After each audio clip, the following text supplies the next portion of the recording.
السلام علیکم ورحمۃ اللہ وبرکاتہ۔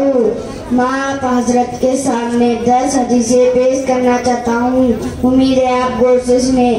حدیث نمبر 1، 9 صبح امنا رزق، صبح کے وقت سونا رزق کو روک دیتا ہے۔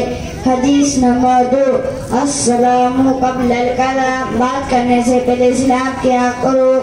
حدیث نمبر 3، الطہور شطر الایمان، پاکی آدھا ایمان ہے۔ حدیث نمبر 4، الوضوء مفتاح الصلاۃ، وضو نماز کی کنجی ہے۔ حدیث نمبر 5، الصلاۃ عماد الدین، نماز دین کا ستون ہے۔ حدیث نمبر 6، الدعاء مخ العبادۃ، دعا عبادت کا مغز ہے۔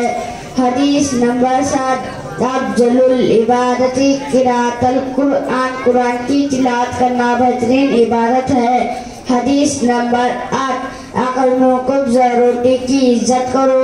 حدیث نمبر 9، العقل فی السوق لنا، عقل بازاروں میں کھانا کے پن کی نشانی ہے۔ حدیث نمبر 10، اشرب الماء، آئینہ کو پانی دے کر پیا کرو۔ السلام علیکم ورحمۃ اللہ وبرکاتہ۔ وعلیکم السلام۔